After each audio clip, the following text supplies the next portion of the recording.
आपल्या देशाची लोकसंख्या नेमकी किती आहे आणि आपण डिजिटल युगात कुठे आहोत हे आता आपल्याला समजणार आहे. कारण भारतात पहिल्यांदाच डिजिटल जनगणना व्हायला सुरुवात होत आहे. तुम्हाला माहिती आहे का आपल्या देशात तब्बल 36 राज्ये आणि केंद्रशासित प्रदेश आहेत.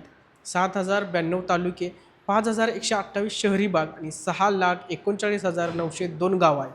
पण या सगळ्यांची मोजणी म्हणजेच जनगणना आणि डिजिटल पद्धतीने ही जनगणना होणार आहे. आता प्रश्न पडतो हा की जनगणना म्हणजे नक्की काय? सोपं सांगायचं झालं तर एखाद्या विशिष्ट भागात किती लोक राहतात याची अधिकृत मोजणी करणं म्हणजे जनगणना होय. पण यात फक्त संख्याच नाही तर जातीने माहितीही घेतली जाणार आहे.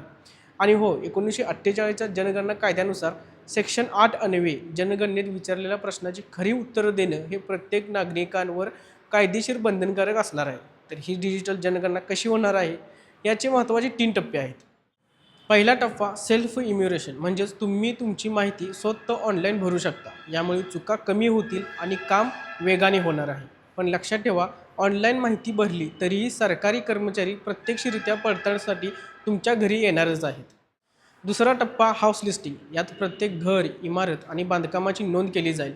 घर तुमचं आहे की भाड्याचं, तिथे कोणकोणत्या सुखसुविधा आहेत हे सगळं यामध्ये नोंदवलं जाईल.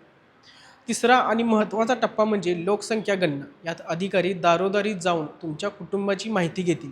घरातील सदस्यांची संख्या किती, वयोवृद्ध माणसं किती, ही याची सर्व बारकाईने तपशील घेतला जाईल.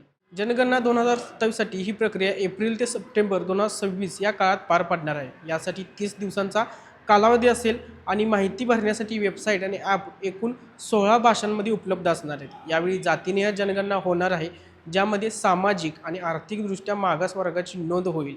तसंच वय, लिंग, उत्पन्न, शिक्षण, धर्म, भाषेसोबतच जर तुमचं स्थलांतर झालं असेल तर ते कोणत्या कारणासाठी झालं हे सुद्धा विचारलं जाईल. ही संपूर्ण प्रक्रिया महारजिस्ट्रार आणि जनगणना आयुक्त कार्यालय यांच्याद्वारे राबवली जाईल. या कामासाठी 30 लाखांपेक्षा जास्त अधिकारी काम करणार आहेत आणि सगळी माहिती एका ॲपमध्ये सुरक्षित ठेवली जाईल. भारतात दर 10 वर्षांनी जनगणना होते, पण 2011 नंतर ती झालेली नाही. 2021मध्ये कोरोनामुळे ही प्रक्रिया थांबली होती, जी आता थेट 2027मध्ये पूर्ण होणार आहे. तर ही डिजिटल होणारी जनगणना तुम्हाला कशी वाटते हे आम्हाला कमेंटमध्ये नक्की सांगा. अशाच नवीन नवीन आणि ट्रेंडिंग व्हिडिओसाठी तरुण भारताच्या यूट्यूब, इंस्टाग्राम, फेसबुकला फॉलो करायला विसरू नका.